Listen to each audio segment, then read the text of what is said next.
Welcome back. You're still watching World Insight with me, Tian. The program is coming to you live from Beijing. The dynamics of Northeast Asia are shifting. Japan-South Korea ties have stumbled. Korean Peninsula denuclearization talks have stalled, and the China-U.S. trade war has no end in sight yet. Amid the mounting tensions in Northeast Asia, how will regional powers find common ground for peaceful coexistence, to say the least? I recently sat down with Christopher Hill, a top diplomat who is well-versed in negotiating with the DPRK, as a former U.S. ambassador to South Korea and also as the chief negotiator who had a front-row seat during the six-party talks. Let's listen in.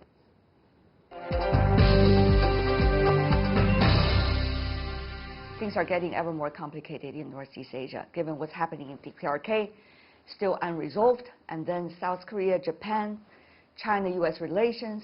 Mr. Ambassador, as a seasoned diplomat, what is your reading? Well, I think there's no question there are problems. There are really growing problems in this part of the world. It may not be as bad as it looks, but certainly I think it needs some attention.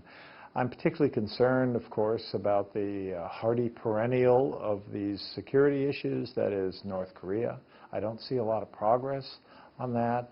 And I guess what bothers me about the whole approach is I don't see enough of a sort of diplomatic infrastructure or diplomatic architecture. Secondly, I'm not very happy about what's going on between the ROK and Japan. That's not in anyone's interest, and frankly, it's not in China's interest either to see these two countries having this problem. So I'd like to see a little more of the U.S. here, a little more effort to work with a lot of other countries, much in the way that we did some 10 years ago, right in this building in the Diaotai. And I have to say, we chose the right room for the interview with you, Mr. Ambassador. This is, as you told me earlier, the American room, meaning the American delegations were here a lot of the times. That's right. We were in this room, but in the next room were the North Koreans, in the next room were the Russians, the next room were the Japanese, and the South Koreans were somewhere around here as well. So this is the room where you'd come in to have internal meetings. Usually I would just sit on a chair and get a cold cloth and put it on my forehead and wait till my next meeting with the North Koreans. Like a boxer, right? And hope the headache had gone away. Yes, yes. But, you know, I'm sure a lot of decisions have been made in this room, but the issue now is not about the decisions to be made, but rather whether there's a real dialogue at all. That's right.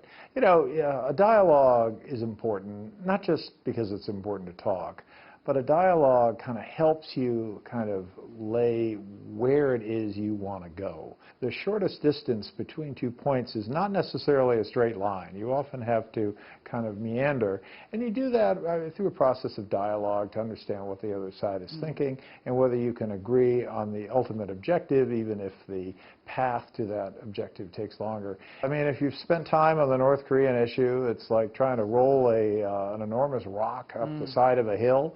And it never just stays there. If you don't keep pushing it, it'll go right down to the bottom. So to some extent, that's happened.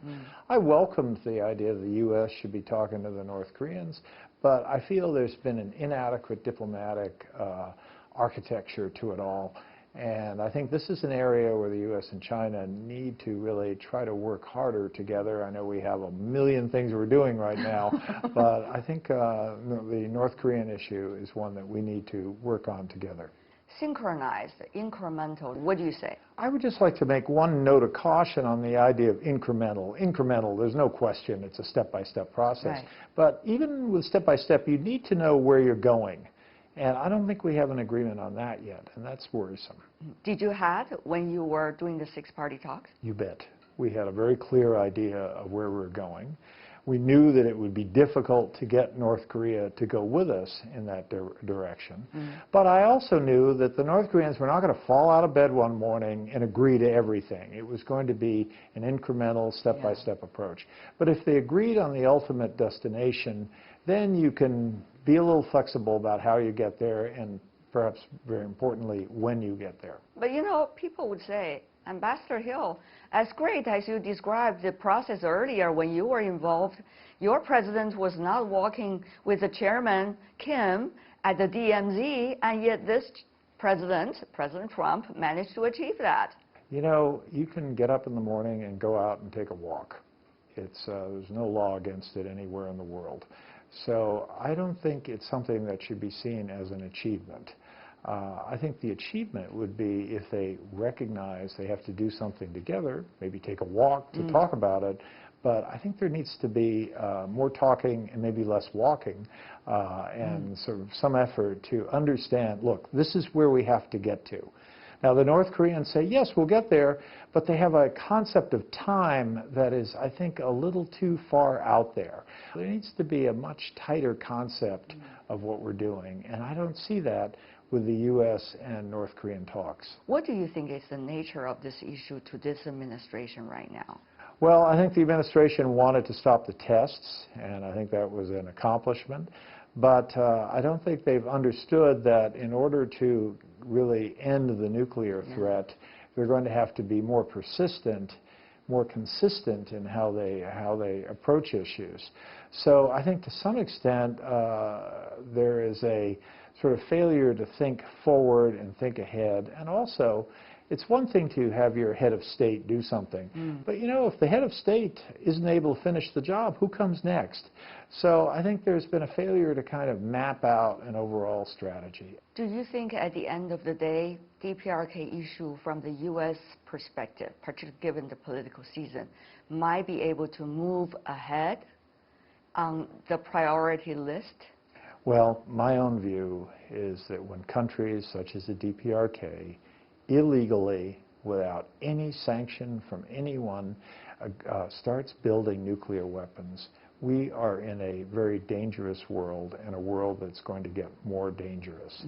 So I think for the countries such as China, such as the U.S., the countries that have nuclear weapons but have agreed to all the provisions of international law to have those weapons, it is up to us, up to all of us, to deal with threats such as North Korea. I see. Together, we need to work on it. And by the way, in the context of working on it, I think we can also address some of our other problems.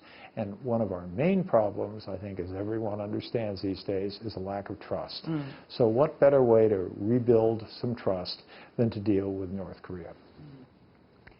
That was view from Ambassador Christopher Hill, the representative of the United States to the six-party talks about how to resolve the problem. But it's not just the Korean Peninsula nuclear issue. Recently, Japan banned the important exports to South Korea. Meanwhile, South Korea said it would pull out of a military sharing pact with Japan. The U.S. so far has remained a reluctant mediator between its strongest Northeast Asian allies recently. So can the U.S. convince Japan and South Korea to overcome the past grudges and focus on present challenges? And how does Ambassador Hill see the overall situation? In our interview, he called for greater diplomatic efforts to ensure a stable and secure Northeast Asia. But the question really is, how? Take a look. Now, what about that latest fight, to use even a light word, between Japan and South Korea? What do you make of the nature of this, particularly with the huge backdrop of the trade war between China and the United States? Well, the arguments have been pretty severe. They go back in history, and history is a brutal thing. I mean, it kind of sits there. It never leaves. It frankly doesn't really change, and you have to deal with history. It's not just history. It's about trade, too. It's about the real essence of relationship in the trade. Well, that's part of the escalation of this problem, and the fact that they've not been able to address the problem. I think there's a logic to the ROK, to Korea and Japan working out their problems. I think there's a logic to it. Clearly the logic has been crowded out by some of the frustration they have with each other. I think it's very important for the U.S. to do all it can to address this problem. I would like to see very active U.S. diplomacy to address it. And I keep saying, this is in China's interest. It is not in China's interest to have these kinds of disputes in this area. Well, China's foreign minister was having the foreign minister meeting with the other two foreign ministers from both countries, and eventually these two will have a photo together. I mean, that's what China's effort had been. But, you know, when you think about whether the U.S. is still that interested, given all of these priorities and political agenda in the next year or two, will U.S. still play a instrumental role? You asked whether we're interested, and that kind of speaks to the question of what are our interests. And I think the U.S. has interests that go well beyond the Trump administration and, frankly, well beyond whatever administration comes next. And those interests include a stable and secure Northeast Asia. And an element of that stability and security in Northeast Asia will be a better ROK-Japan relationship. So if I were a diplomat on it right now, I probably wouldn't be sitting here talking to you. I'd probably be working on that problem, because that problem needs to be addressed. From South Korea's perspective, you've been an ambassador there, so you know this much better than I do, Mr. Ambassador, that there has been a preference of the United States toward Japan, and have a hard time understanding the very fundamental arguments coming from Seoul. And Mr. Ambassador, how do you see those arguments? You know, I hear that, and I hear the idea there are some Americans who are closer to the Japanese than they are to the Koreans. I've been accused of being closer, I think, to the Koreans than to others. Look, maybe your family members are being accused the other way around. I was going to say, you know, this is, with allies, you know, you can't choose one brother over the other brother. You got to deal with both of them. And I think the U.S., it's in our interest to make sure that this all calms down and they get back. Look, these are complex issues. I mean, you know, you look at a very mature, stable country and you think everything must be perfect in that country, and then you look more closely and you see a lot of churn, a lot of things going on. Certainly we have that in the U.S., and Japan and Korea have those things going on. These are very difficult times that we live in.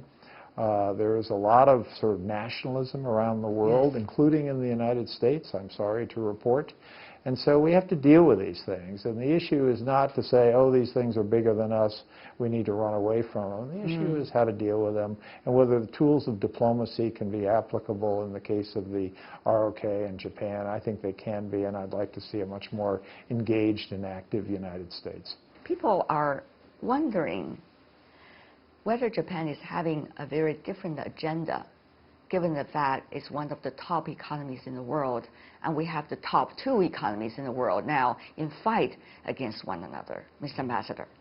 What we're seeing now is an effort by the Japanese to see some element of their diplomacy and their political influence reach the level of their economic influence. This is not unusual, and frankly speaking, we see a little of that with China as well.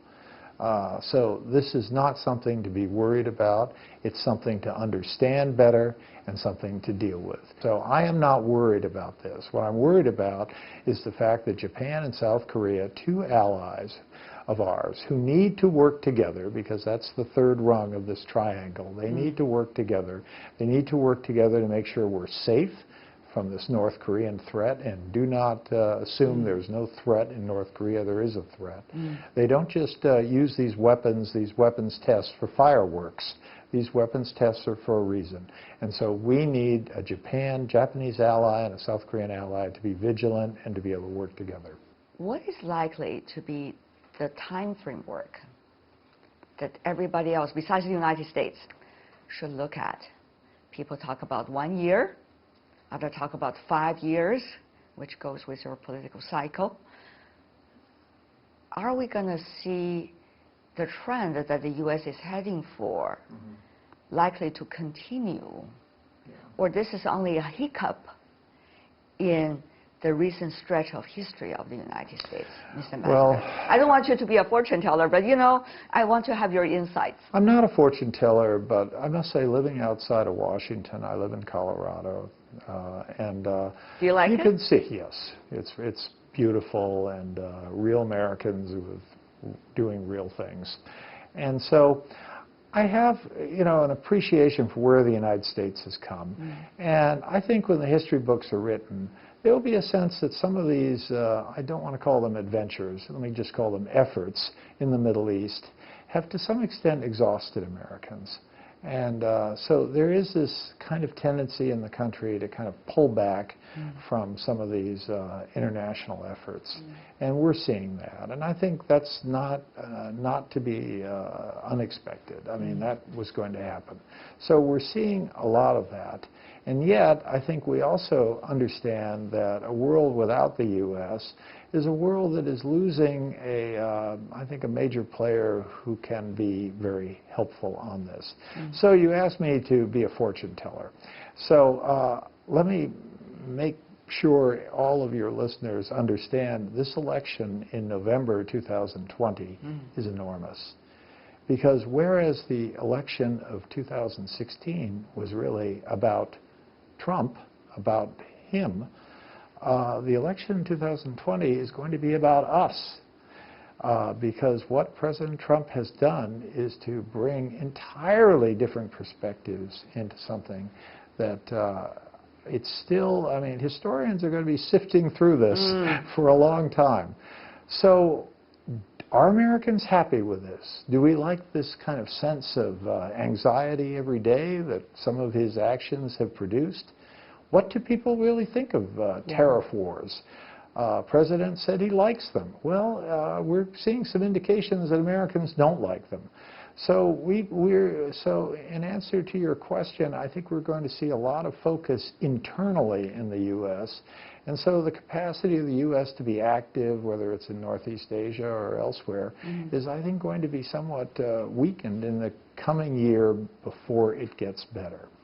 And I am of the view that we're going to see a renewed sense of what America needs to do. But I hope in being a renewed sense of what we need to do, I think it can be informed by some of the mistakes that were made before. When I was doing this North Korean issue, to have some people opposed to any kind of diplomacy with North Korea, this is back in 2005 and that area, to be opposed to diplomacy on an issue that cried out for diplomacy, I think was very wrong.